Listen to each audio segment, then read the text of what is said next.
Welcome to this explainer. Today, we're diving into something that's honestly kind of magical, making your very own signature scent.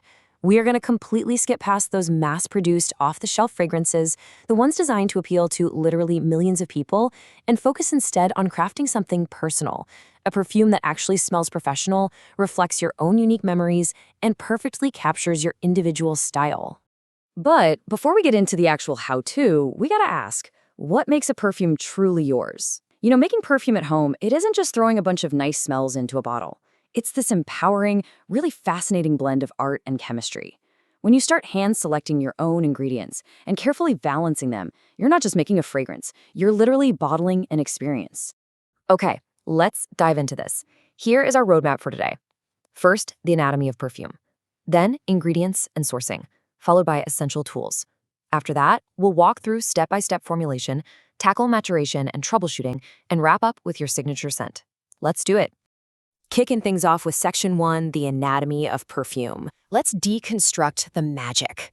So, a perfume is basically this simple yet incredibly profound chemical equation. It's really just a concentrated mixture of volatile fragrance materials diluted in a carrier, which is usually ethanol. But the secret ingredient, the one everyone forgets? Time. How these chemicals evolve together is exactly what gives a perfume its life.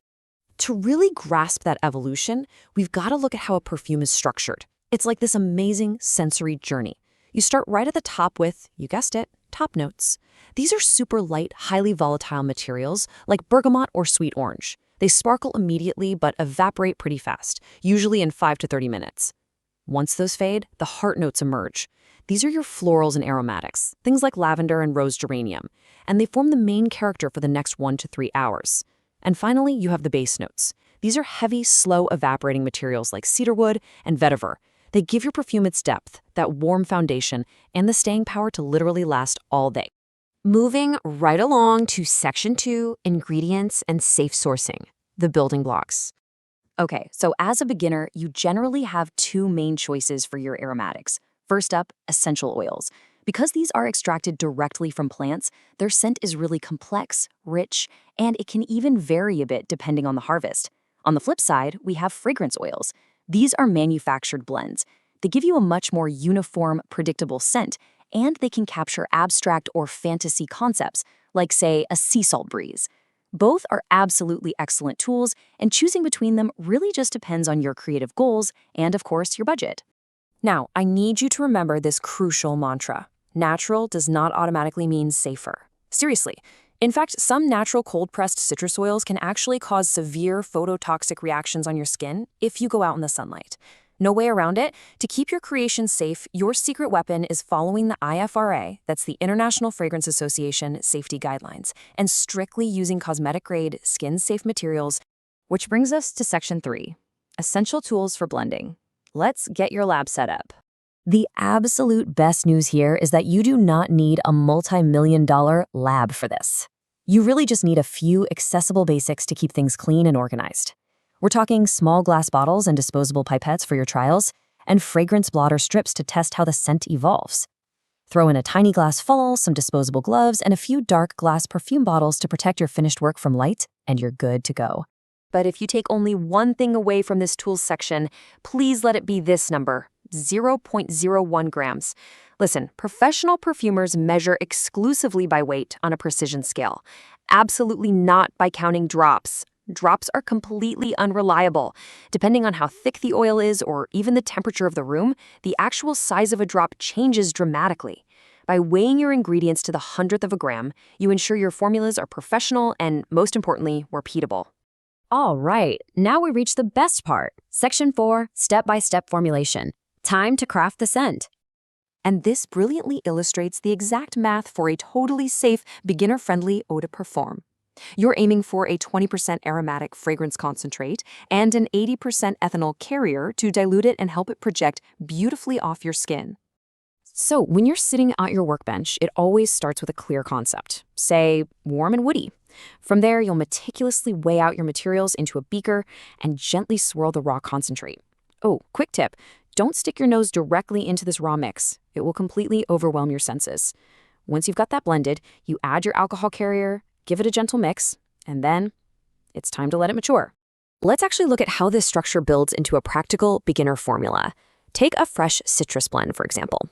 It's perfectly balanced with 55% bright top notes like bergamot and sweet orange, which seamlessly transition into 30% clean heart notes like lavender. And all of that rests on a soft 15% base of cedarwood and benzoin. It creates this incredible harmony, opening really fresh and then drying down to a warm skin scent. Okay, moving into section 5, maturation and troubleshooting, the test of time. Here's the thing. When you first mix your perfume on day 1, honestly, you might be a little disappointed. It's going to smell sharp, kind of harsh, and really unfinished. Guys, this is completely normal. The chemicals just haven't married yet. You need to store it in a cool, dark place for a minimum of 1 to 2 weeks for maceration. But if you can hold out for 3 to 6 weeks, that is when the magic really happens. The ingredients fully interact, those harsh edges soften out, and your perfume reaches its optimal maturation. But hey, what if something actually goes wrong? Well, here's a super handy troubleshooting guide. If your blend is way too sharp, you can round it out with just a touch of benzoin, sandalwood, or vanilla. If it's too weak, carefully, and I mean carefully, increase your heavy base notes. If it turns cloudy, it usually means water got in. Always avoid tap water, use high-proof dry ethanol, and check your ingredient compatibility.